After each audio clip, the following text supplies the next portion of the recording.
Oh, there we go. This hangout is on air. Hello, everybody. Happy Friday. Today is June 13th. You're hanging out with my community manager, the community built by, for, and managed by community managers. As always, you can chat along with us on our Twitter chat at hashtag CMGR Hangout, where some of you are watching. If you love what you're seeing today and have a great idea for a topic, please go to our website at mycmgr.com, click on participate, and fill out the form. All right, so we build communities, right? We moderate, we engage, we sometimes wear the customer service hat. Other times it seems like we just pile on every hat we can find on the tops of our heads, but we can't forget one important thing, and that's personal growth. It's critical as community managers that we take some time out for ourselves and make sure we're growing our knowledge, our experience, and our leadership qualities. So today we're all just hanging out to answer this one question, which is, what do you do for personal growth? Shout out over to Carrie Keenan over on Twitter, and is Sarah over there as well? Possibly. Sarah and Carrie help us out on Twitter. Sherry's shaking her head, but we still love you, Sarah, anyways. She's at CMX Summit, Brew. Oh, perfect. That's right. I actually knew that. So, okay, cool. So we're going to start out by having everybody introduce themselves, starting with Sherrie and moving on down to the right. So, hi, Sherrie. Hi. I'm going to throw in one little loop for everyone for introductions. Wanda was wanting to join us, but she's replacing her headphones and her microphone, and wanted to know ideas for headphones. So when we go down the line, if you could just say what headphones you use too, and if you like them or hate them, because it's possible you hate them. But I'm Sherrie Rohde, and I co-produced this hangout along with Brew. The ones I'm using today are actually my free HTC headphones that came with a cell phone that I no longer use, but they work great for the hangout, so I use them. And I also manage our user experience and communities here at Rebellion Media for a bunch of health networks. That's me. Awesome. Well, Nani, how are you? And I love your headphones. Thank you. I'm just using plain old Computer Geek Logitech headphones, and they work for me. They're not fancy. They're like $15 at Radio Shack, I think, but they work great for computers. So I like them. I am the community manager at SUNY Ulster, which is a community college that's part of the State University network in New York State. Awesome. Well, thanks for joining us today to talk about personal growth. And John, hey man, thanks for joining us today on another Friday. Hey everybody, John Koob. I work with Sculpt in Iowa City, and I also do some community management work for the University of Iowa. I'm at my brother's apartment in Chicago, looking forward to contributing and learning from everyone. These headphones came with my Samsung Galaxy S4. Pretty standard, pretty basic. And hey, David, jumped in right on time to be introduced next. So say hi. And today, what we're doing a little bit different. We're telling everybody what headphones we're currently wearing. Oh, wow. Okay, so hi, David D. Wild. I'll get my banner up here in a second. I have a pair of Logitech.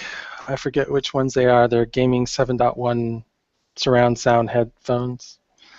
Yeah, so I'm a gamer, so that's what happens when you're a gamer. You have surround sound headphones. Awesome. And Brian, how are you, man?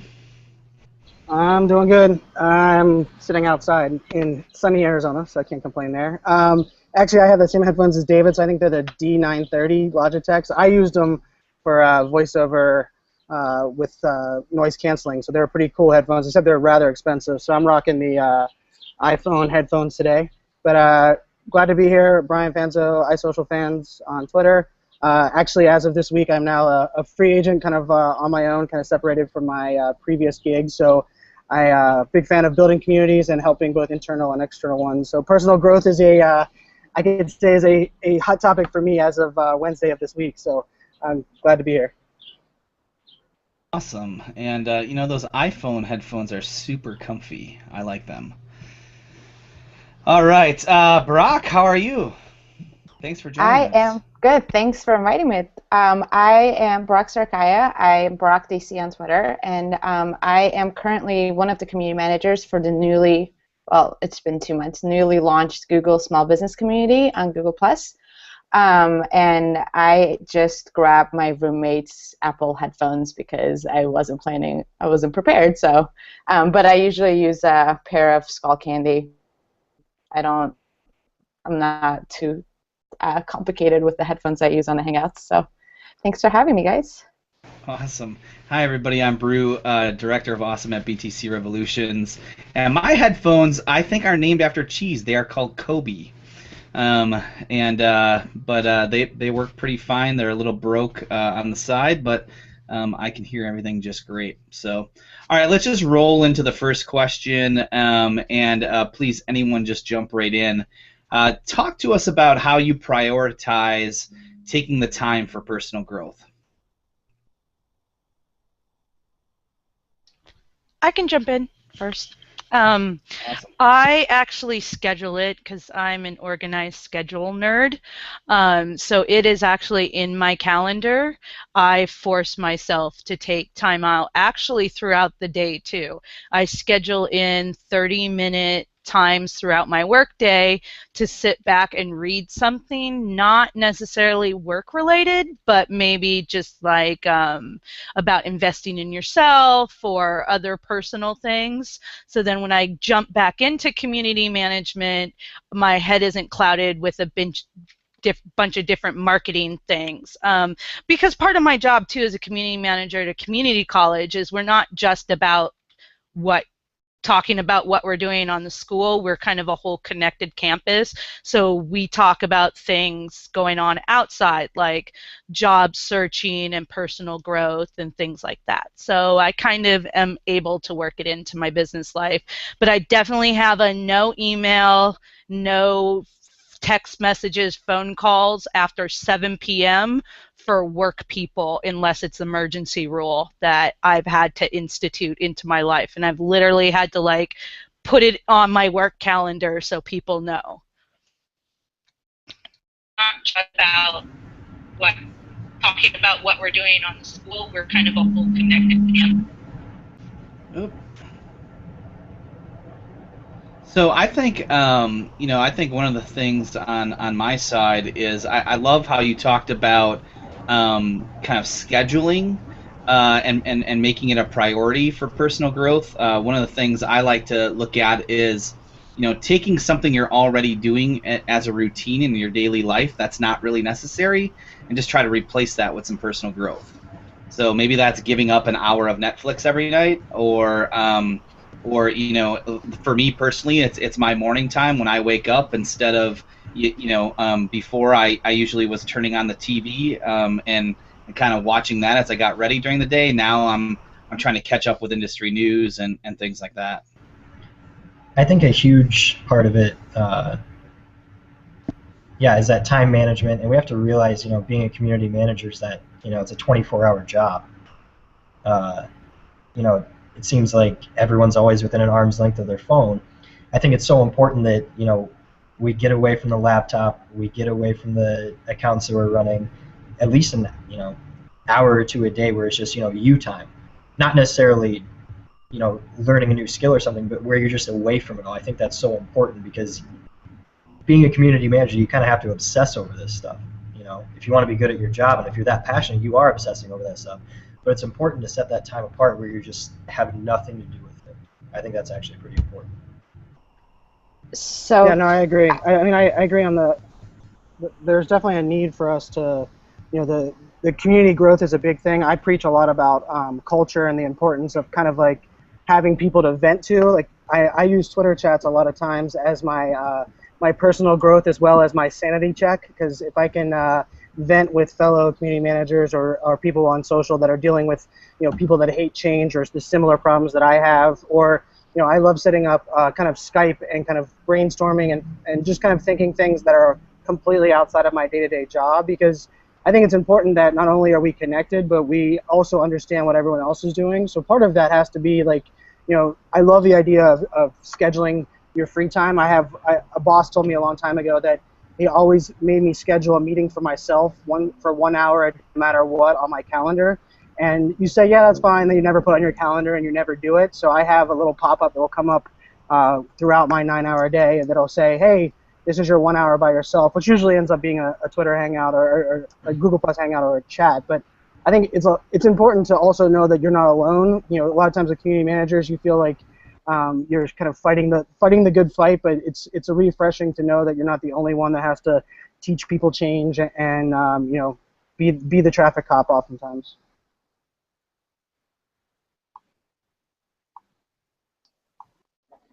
Hi, so I'll jump in. I agree with all of you, and part of the main thing that I do for, so we have 3 community managers for the community that we manage, and it's been kind of interesting because I've been a freelancer for the last 5 years, so I've always done everything myself, so I usually didn't have time for personal growth, and because I had to be on 24/7 for different clients, and I'm mostly in charge of the content and the content management, so one of the things that's been good is I can unplug from, like, because we have 3 of us, we schedule moderation shifts, so when it's not my shift I can unplug and just work on writing, and even like a half hour of just not being on chat during the workday, not looking at the community, turning off my notifications has been super helpful.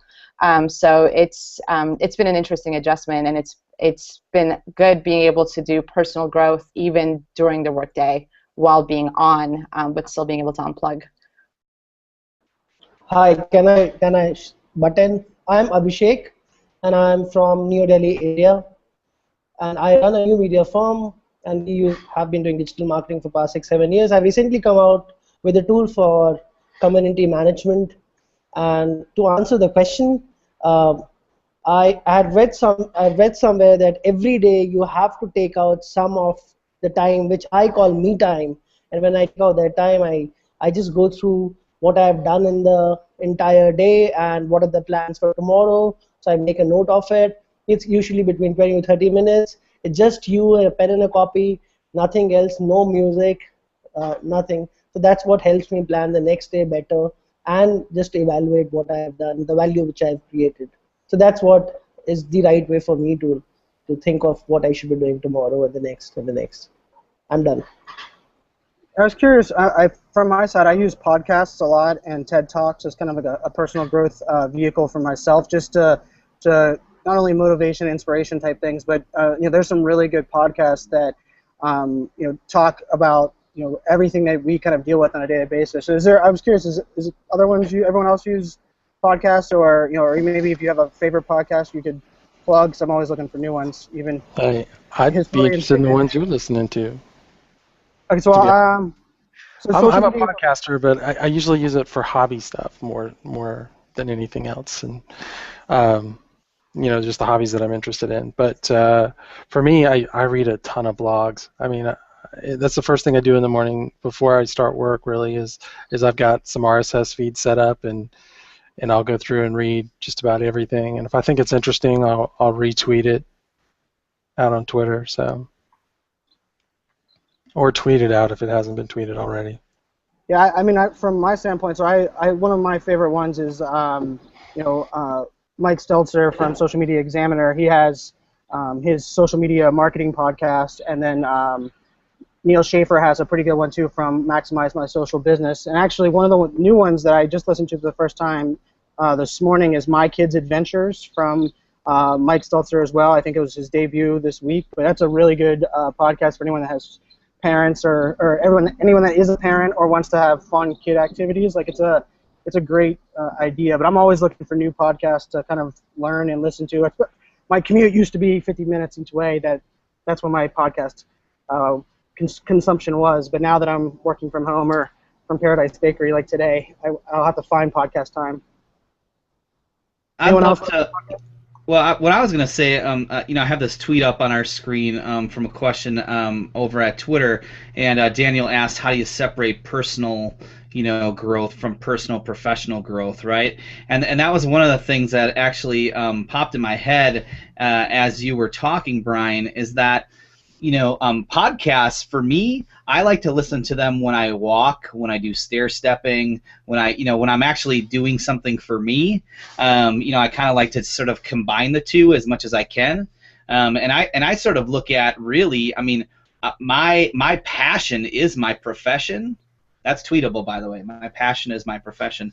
But I guess my point is that like my personal growth and my professional growth are one and the same. But I'd love to hear what you guys think.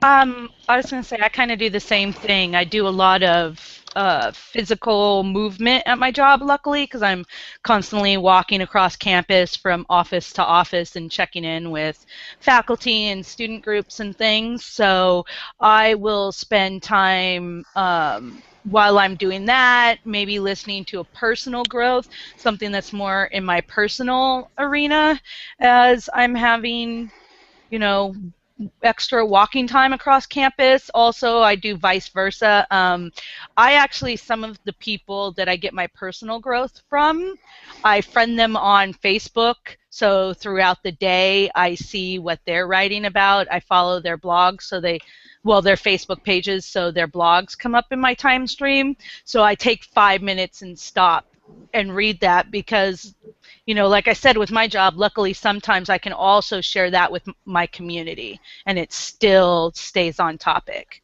But then at night, at night past, it's usually about 9 o'clock. From 9 on, I try not to touch anything marketing related or higher education related, and that's when I'll read stuff like Harry Potter.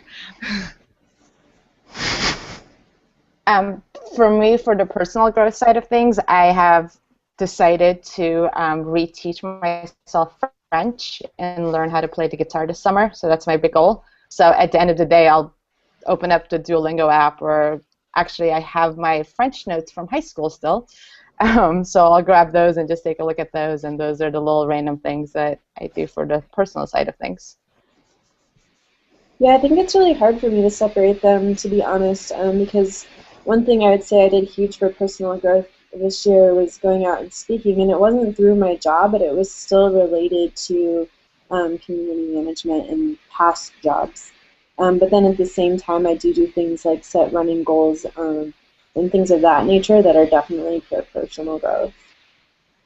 Yeah, I'm kind of the same realm. Like the reason that I kind of separated from my previous role is that I wanted to chase more of my passion, and my passion and my personal and professional growth were all leading in one direction, and unfortunately I was getting pulled in another direction. So for me, the way that I try to separate it is I've always been someone that has done presentations and a speaker side, but for personal growth I'm always looking at new ways to storytell and blog, where my blogging has never been anything I've ever been really paid for. So I think that's where I think of it as my personal growth, where a lot of people that's the professional side, where I've used social since, I remember signing up for a Twitter account, and that Twitter and social was my personal growth because I didn't know the job that I did, and the only way I could figure out how to learn some of the cybersecurity stuff that I was dealing with was to go on social media and ask. So I think a lot of people, if you don't live and play in this world, they use social media as a personal growth aspect, and that's part of the thing that I love about social and Twitter is that if I can help other people that are using Twitter as their personal growth and share some of the things that I've learned, to me that's the giving back angle of social. So it's a hard mix, that's for sure. I know for me, a lot of my professional growth comes from these hangouts and the Twitter chats that are community related. I've been doing it a long time, but there's still stuff that I learn on a weekly basis, new, or just different ways of looking at things, a different perspective of looking on things, and that helps a lot in my personal growth. I look at the design of my community today versus the design of my communities 10 years ago, and it's completely different because people are taking in content differently, and they're taking in different kinds of content. So, I learn, from other people as much as I try to help other people learn from me. For me, it's very important to go out and attend meetups, because face-to-face meeting is something where you actually get asked a lot of questions.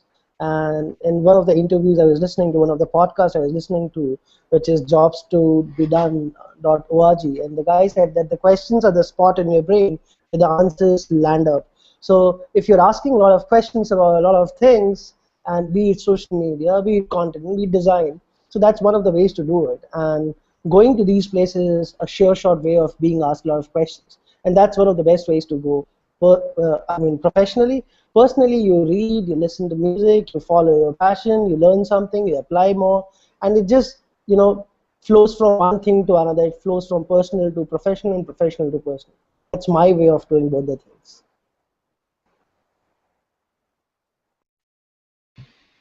I wanted to jump in here actually and bring in this point from Jelena, which is just that personal growth can also mean going out and making a difference and helping other people and doing good in the world.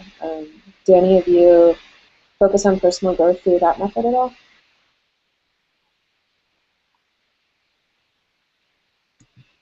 So one of the things that I do, I volunteer. My wife's a high school teacher, so I actually help them with some social media best practices and kind of teach them some of those aspects, as well as there's a pretty good like Toastmasters type group here as well, and those kind of things where I feel like most of the time I go there because I'm the one learning, and if it's a topic that I'm familiar with, I end up being on front of the stage. But it's amazing how even if you're, to volunteer as a speaker and then you end up learning more than you probably are even giving. I don't know. The Toastmaster thing's a really cool element that I was doing back east that I hopefully will get back into out here in Arizona. One of the things that, go ahead, Nani. Oh, I was going to say I kind of do the same as Brian. I volunteer a lot for campaigns and projects for nonprofits that are smaller and more hyper-local usually, so they don't have national budgets. So I'll help them with building a community around campaigns. I go in, I teach coding classes to older people. I find there's a lot of coding classes for kids to learn how to code and build websites and things, but there's not a lot for like the 60-plus crowd who is starting to get pushed out of their jobs because of lack of those internet skills. So I do a lot more adult education volunteering and teaching them also how to use social media. So it's like my volunteer work usually revolves around my day job too, because I just like to do it a lot. Things that I really love about volunteer work and kind of doing social good is it's volunteer work, so they'll let you do shit like whatever you want to do usually, right? Even if you're not awesome at it, but it's something you're interested in getting better at. Volunteering gives you an opportunity to try things that you'd never be able to, or to experience opportunities you'd never have kind of in your real job or even in other real opportunities, if that makes sense. No, for sure. And I think another thing is I got in this argument yesterday with someone, and for me, last time I checked, it doesn't cost us anything to retweet something or to reshare something to our network. So if you find like good communities, I know you guys were involved with S-Brand Camp last week, and with No Kid Hungry. There's so many good causes out there that a simple retweet or passing it along or giving your input, like that's a great way of giving back, and it costs you nothing. Like there is nothing, I can't believe how many times people will say, hey Brian, there's this great cause, would you mind retweeting it? And how could anyone say no to retweeting something? Like, give me a break. I mean, I'm not gonna promote every last Yahoo's Facebook page, but if there's a good cause or a good reason, I mean, we as social community and social people, we should feel like, if it's as simple as hitting a retweet, we should do it more often. So that's kind of my soapbox, because the person I was talking to was like, anyone who asks me to retweet something, even if it's a good cause, I don't do it. I was like, well, probably a good reason for me to unfollow you. So, that's my, my side. The thing is, it's like, why not is the better question. And I think I've kind of been studying a little bit of altruism, and a lot of people say that doesn't really exist anymore, like, the ability to do something for someone without expecting anything in return. And in social media, there's the jab, jab, jab, right hook. But why not just jab, jab, jab? As far as, to grow as a person, as an individual. It doesn't always have to be trying to get something in the long run. Even it's just giving to people in general. That's how I grow as a person. Teaching people how to do things on Twitter, et cetera, et cetera. You don't have to expect anything in return, short term or long term. Just help someone out.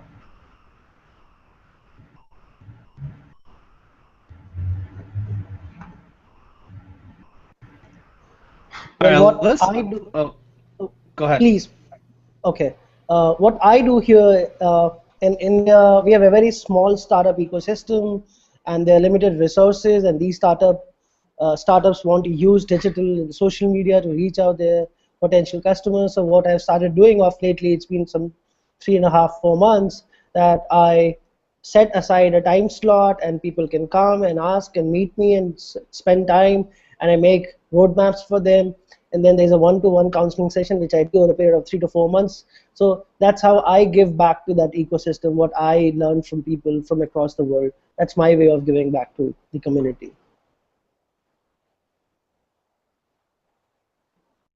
Awesome. I'm gonna flow us back into the question flow. We talked a little bit about podcasts, but what about books? I mean, do you guys read? How often do you read? And not just books, but I guess we can really throw blogs in there too. Just as a show of hands on the chat here, who reads at least once a day, whether it's blogs or something else like seeking out content? Most? Oh, okay. Okay, all then. Right. Okay. So what kind of stuff are you guys reading? I read just about anything I can come across that I feel like would help me, or I think that the people who follow me would find value in. So certainly there's community management blogs, there's social media blogs. I keep track of some of the bigger things, Reddit, Mashables, those kinds of things. Anything that might come across as helpful in some way to me, or something that I'm curious about, learning more about, then I'll take the time and read it. Yeah, I was the actually I have a blog post that I've been writing just now, and I think I read more books in 2013 than I had in my entire 32 years of life prior to, which doesn't say much to my reading, prior to turning 31 or 32 years old. And mainly it was a personal side where I got diagnosed with ADHD 2 years ago, and so now I'm on medicine to where I actually can focus and surprisingly talk slower now than I used to. And part of the thing for me on reading the books is I always felt like blogs and the RSS feeds was real-time information, and a book was always old. Like by the time something goes to publish, a book is old information. But my kind of world was changed on that in the last year. So I've read, from Vala has a really good book on social business. Jab, Jab, Jab, Right Hook is what I would credit as what transformed my social life, as far as using social to actually turn it into a career. Jab, Jab, Jab, Right Hook was a really good one. One of the ones I'm halfway through right now is Talk Like Ted, or Talk with Ted, which is a really good book that I'm hopefully going to finish up this weekend. But yeah, for me, reading is just it's a new concept for me, and I feel bad. I need to go back and apologize to all my high school teachers that I never read those books, like Catcher in the Rye and stuff. It's funny because I sometimes joke that I grew up in a library because I was homeschooled, and my mom would actually teach writing classes from the library, and tutor math and all kinds of things. So I was always in the library. It was a huge thing for us as kids, and read a ton. And then we were talking over in the sidebar here, actually, which no one can see, but John mentioned that he used to love reading, and then he went to college. I had that too, but then I ended up cycling back into reading. Most of what I read now is more, well, when it comes to books, it's more leadership focused a lot of times. I really love the book called Mastery, if you haven't read it. It's awesome, talking about like mentorship and how to really grow in your trade no matter what it is you do. But then, as David mentioned, I also read blogs based on community management or anything related to what my community cares about. I have a huge thing where I will not share a blog post unless I've read it. Because I just think it's important to know what you're sharing. That's good. We didn't teach everybody that. No link drop. I agree. I'm the same way. Yay. Awesome. High I five. couldn't, if you don't read your blog post, why are you sharing? If you don't read the post, why are you sharing it? I have Exactly. It's important to know what you're sharing with people. That's for sure. I couldn't even agree more. And that's fun. I mean, like that whole, of what you're reading and what you're sharing. I always am curious, as we're reading books and as we're learning ways. Like, has anybody read hopefully you've read Brian Kramer's H to H, the Human to Human book, but it's a short book. It's $5. But I was curious, is anyone else reading what? It's almost like an extended blog, less than a book, and I really like those blogs and those blog turned book concepts because I think it's quick information and also it seems like be more real time. Has anyone else read any of those like short $5 Amazon books where it's 120 pages, not 440? Yeah, Nope. well, the great thing All about right. those, you can actually keep your attention, as opposed to, some 400, 500-page book about a lot of skills that by the time you get done reading it aren't going to be, apt to what's actually going on in the world right now. But yeah, people write those little extended blogs, and I think those can be a lot more beneficial, especially, in a pro-learning environment type deal, I like those because they get their point across.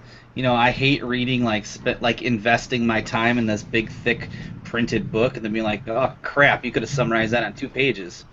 So that's one of the things. Anyways, all right. So I'm gonna keep us moving along here. Our question number 3 was about conferences. Like, how often do you attend conferences, and do you find they're beneficial to you?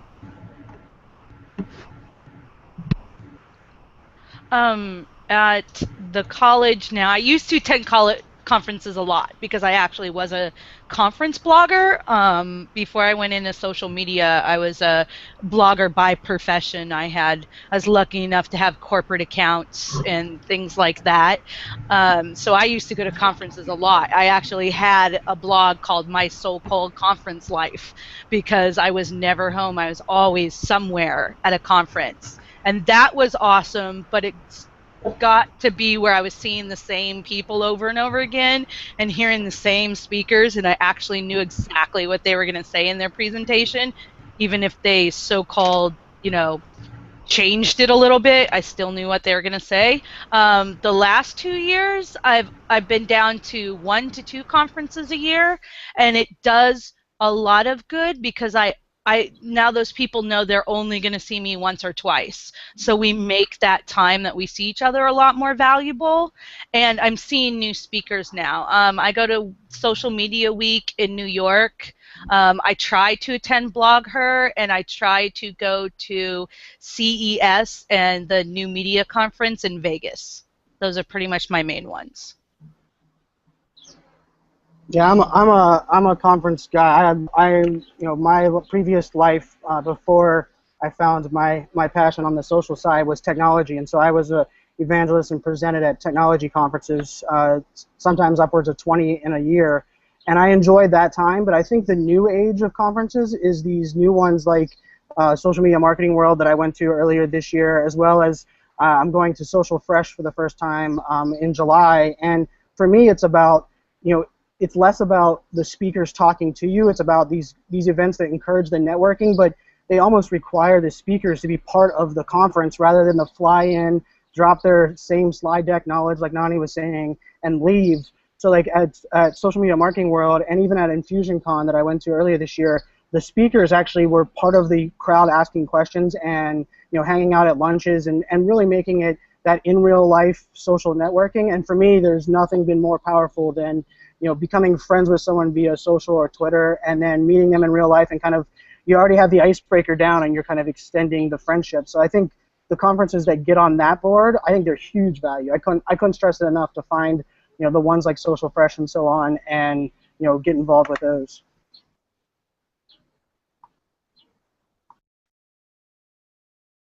Conferences that have nothing to do with what I do. If that makes sense. Like, in a previous career, I sold services into conferences and found myself attending conferences on all sorts of topics, and I actually gained the most amount of knowledge and thought process from those. Right, like attending an HR conference, just go to one. Don't sit into like the legal sessions and stuff. Those are pretty boring. But I mean, they're in the people business, and kind of as community managers, so are we. So those can be really interesting and really kind of get you thinking outside of your normal thought patterns.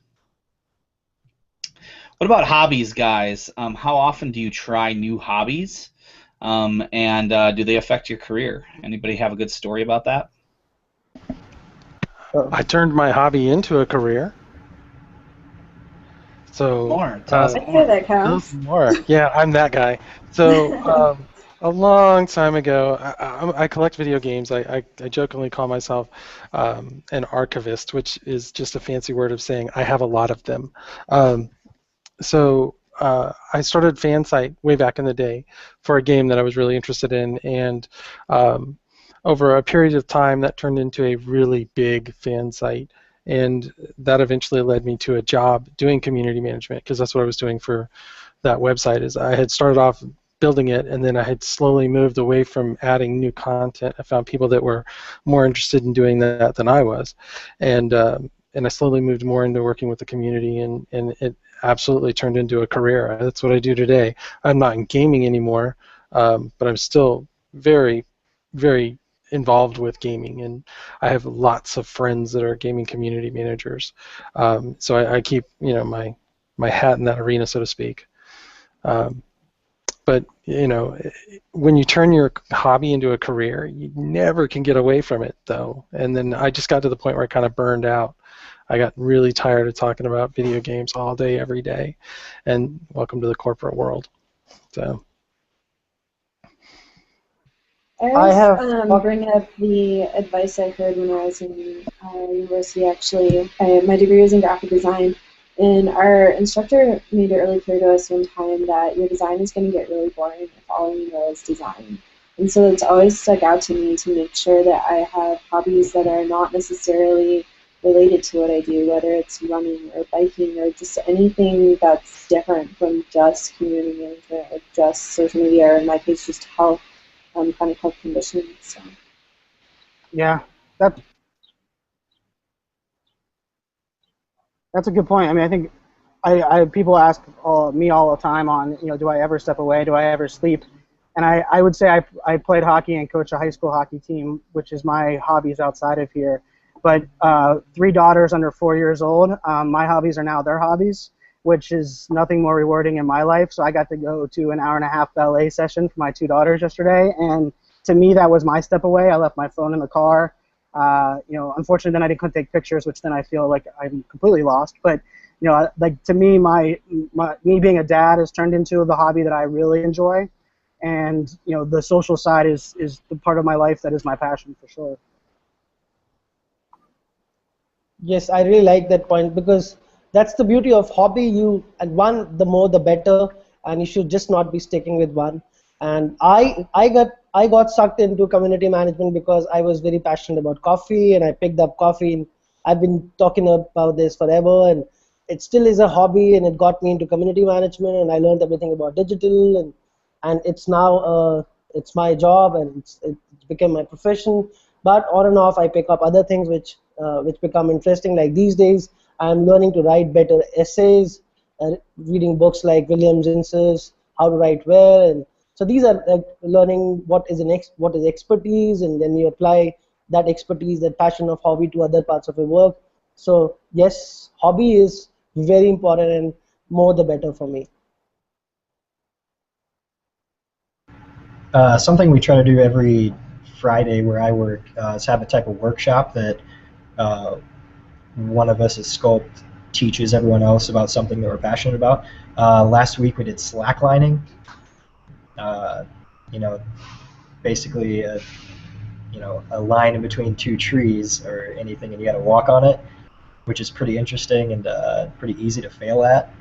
But every week we have somebody from Sculpt try to teach somebody else, something that they're good at, and I think that's really important. If you can do that as a team and do that collaboratively, learn new hobbies, I think that's really powerful, not only for personal growth, but it builds relationships within your team outside of work too.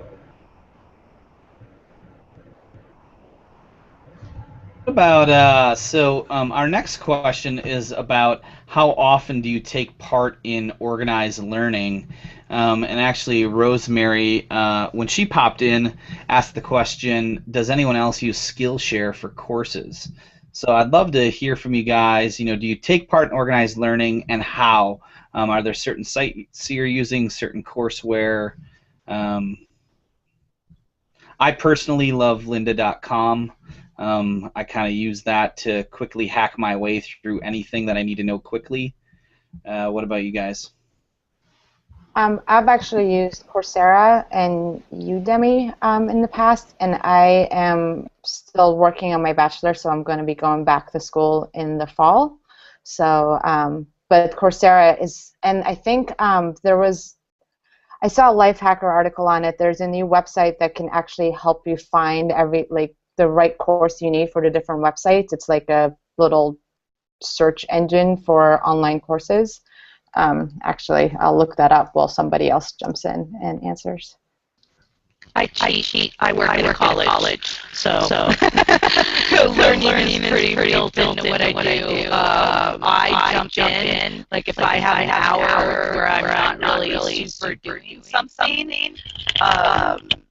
I will jump in on a class. Like I'll just look and see what faculty is teaching that day and what they're teaching, and I'll literally just jump in and sit in the back of the class. And I've ended up actually having sessions where I'm teaching in their class because they'll see me in the back and they'll have a question about something I know how to do. So I cheat that way. I'm big on webinars. I like webinars that use maybe Google or some other type of go-to meeting where you can actually share content while you're learning. So I'm big on those.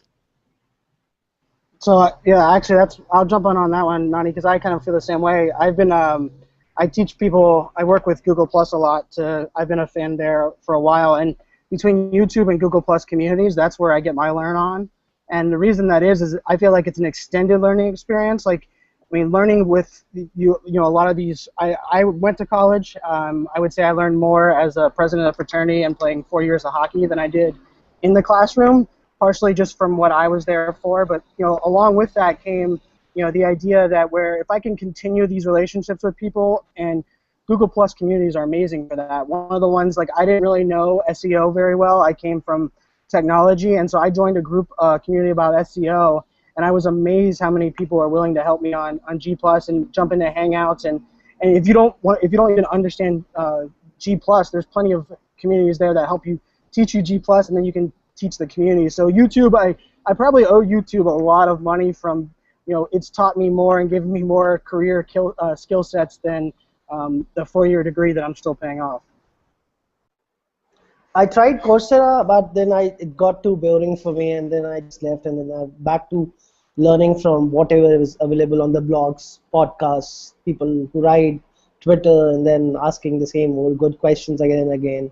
That's my way of organized learning is not for me. I just did not like it a lot. Yeah, I love classes in person, but every time I try to take a course on Coursera, I don't survive. I even try to put it in my calendar, and it just doesn't happen.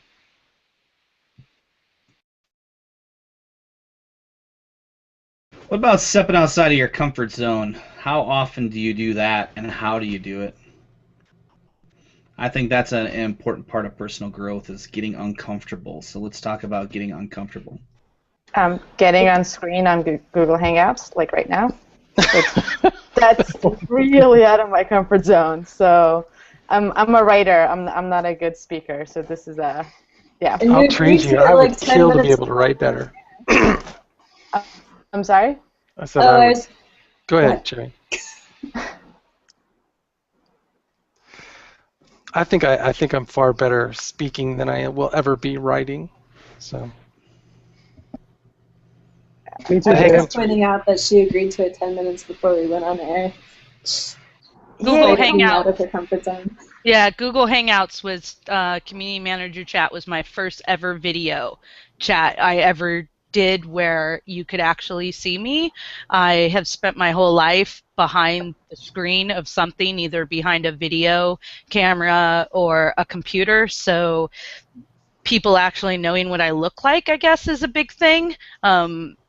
And then I have to be a girl with this. My boyfriend forces me to do a lot of things that make me uncomfortable because he knows I'm really like an I'm Brew. I don't mean badly, but like he takes me like to events that he knows I'll be uncomfortable at because I'll be around a lot of people. I won't be able to have my head in my phone or my computer. So he's more of the, he's a chef. So he's more of the like get out and do things, and I'm more of the let me sit in my office behind my computer. I'm like, oh, go ahead. No, you're good. Go ahead. Oh, I was just gonna say, like, my problem is like I am a junkie when it comes to being uncomfortable. I love it. It's a rush, and what happens is it like keeps getting harder for me to step out of my comfort zone. But it's really helped me, really from just a problem solving perspective. I think by being able to be uncomfortable. I found some of my greatest ideas, pushing through some of my greatest work has always been because I'm like uncomfortable. Yeah, I love this. Let's push through it. So one of the things which I do to go out of my comfort zone is spend time with people whom I really hate or just don't like, and try to understand things from their viewpoint, and that really is obviously something totally out of my comfort zone. Other thing which I tried doing once was trying to learn to code. I come from a non-technical background. I've learned marketing, I learned finance, and trying to learn to code was not that difficult, but then I could not carry on. But yes, it did give me a perspective because we have just developed a software, and it gave me a different perspective to go out of my comfort zone and try to understand how do developers think, code, think, and plan. So it did just help me with that. Yeah, that's. Hey, Brew, I challenge you. You have to come out to Arizona. We can go skydiving. That'll push me outside of the comfort zone side. For me, I think actually something. Awesome. Oh, sorry. I was just gonna say, like, let's do it. That sounds great. That's on my bucket list. I've done it. It's totally awesome. You feel like you can do anything after that. In fact, Brian, we should organize a community manager skydive. That'd be pretty badass. I'm in. Let's do it. I would love it. I'm just going to say that I'm not so much afraid of heights. It's that sudden stop after the fall that bothers me a lot. Well, I don't think anybody that actually hits the ground hard enough will tell you about how hard it felt. So,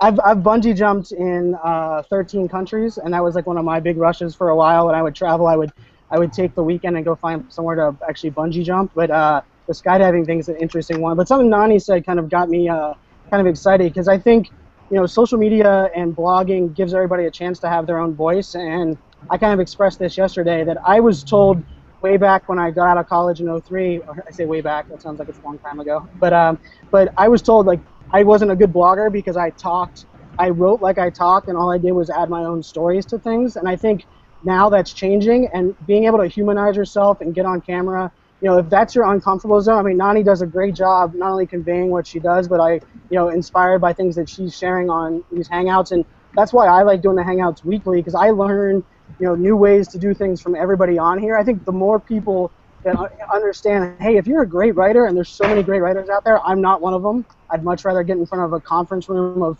20,000 people than to write a blog that's going to go on the front page of some site. But, I think we need to, things like this, we need to get more community managers on Hangouts and getting them in front of camera comfortable, because this is the stuff that I think this is the stuff we can, really make a difference with, is social. Yeah, whenever Brew is sick or gone, I'm outside of my comfort zone, just for the record. You did great last week. But also, I spoke at a conference this year for the first time, hugely outside of my comfort zone, but it got easier by the third time within 2 weeks. And then yesterday, just for more closer to skydiving, but not as extreme as skydiving experience, our team went paintballing. And I'm not really sure where all the horror stories come from because it's way more fun than paintball, but super fun. Just don't get hit in the ear or the fingers. That's where that hurts. That's what I heard, but I managed to avoid both of those. There's actually one more spot that hurts a little worse. All right, moving on to our next question. I'm going to roll us through all 10 of these. So we talked about stepping outside your comfort zone, which is kind of like that's how we challenge ourselves. And so question number 7, self and set goals. So, let's talk about goal setting. Anybody do that? Anybody say like, hey, here's this goal and here's how I get through it? I'd love to hear about that. Yes, I'm a huge goal-setting guy, and actually one of my tricks is I have a Sharpie, or not Sharpie, a whiteboard marker in my bathroom, and I actually write daily goals on the one mirror that's to the right, and I have yearly goals on the mirror above where I'm looking in the mirror and shaving, and it's a great reminder every time you walk in there of the goals that you set. I try to set goals that I have very little chance of achieving. Not because I don't want to achieve the goals, but I am one of those people where I'm an all or nothing type person. So if I don't set something that's far enough exceeding my my expectations and needs, then I don't really put all the effort into it. But one of the goals I had for this year was to really sit down and try to formalize this podcast concept that I've been asked to try to do for a while, and it's something I've been putting off, and with my recent change of career. It's like the perfect opportunity. So I went in there and underlined that on my mirror yesterday and said, okay, now it's time to knock this goal out while I have some free time, enjoying the not 9 to 5.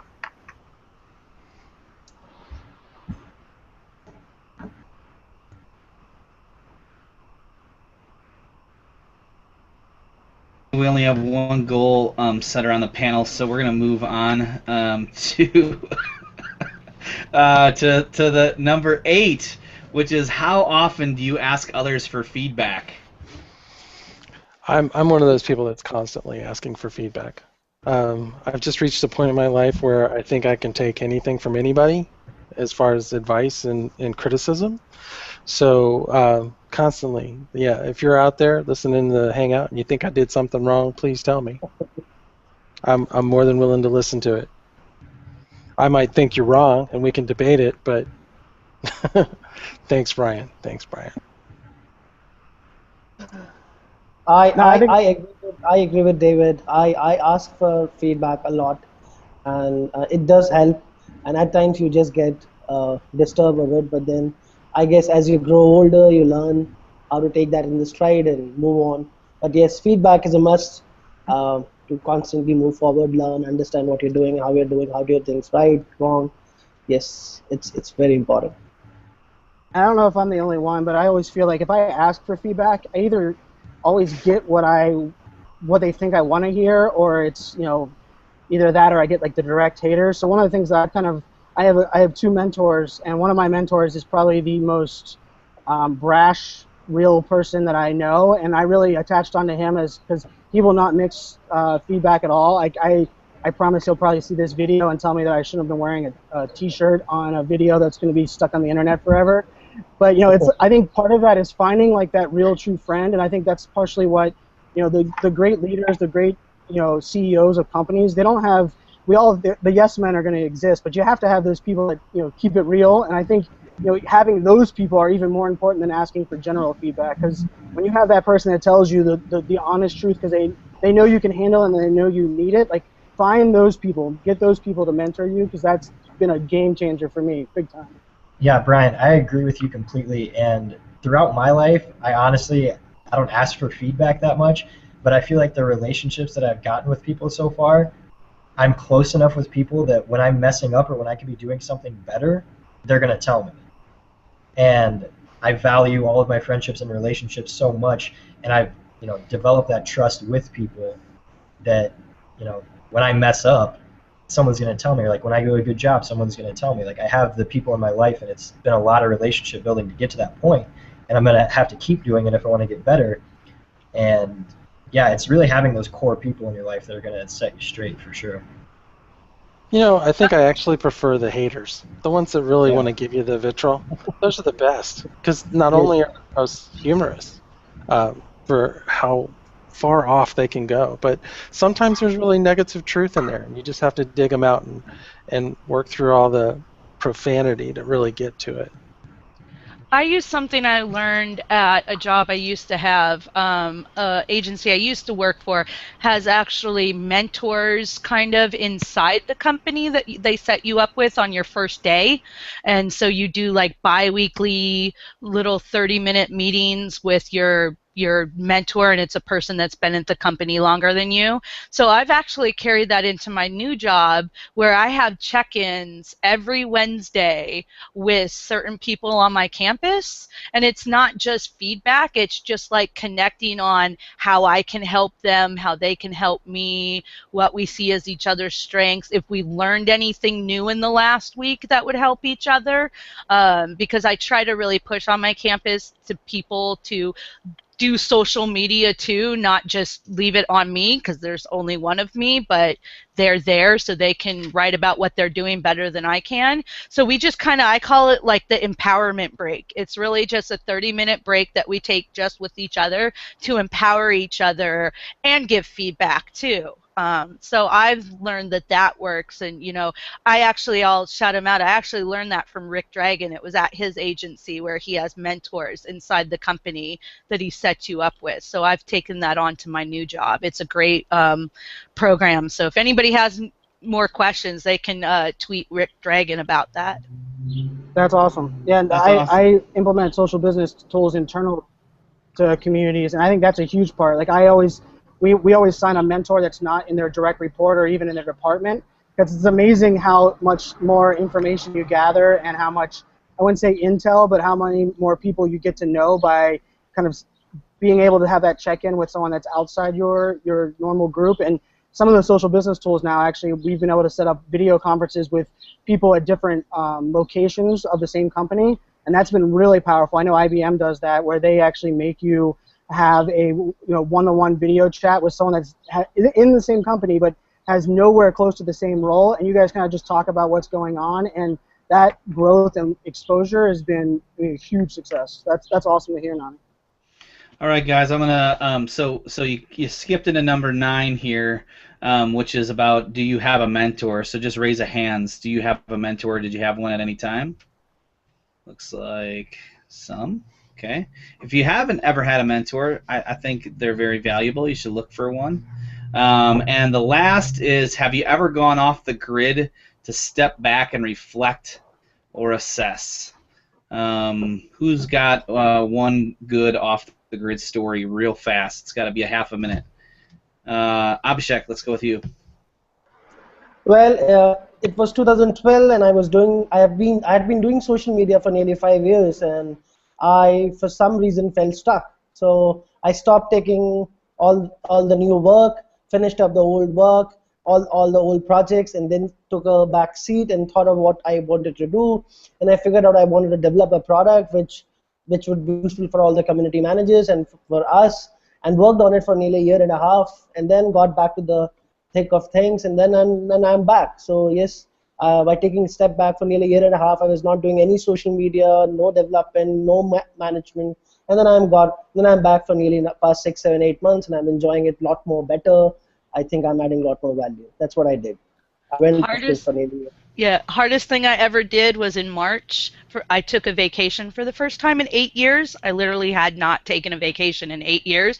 I went a whole week without being on my phone or Facebook or anything, and I went to Foxwoods in Connecticut and went gambling for a week and totally did not do anything social media related, and it was awesome. And I came back, and the day I came back was my new job, and I just like jumped into that new job with so much energy because I spent a whole week not thinking about the internet.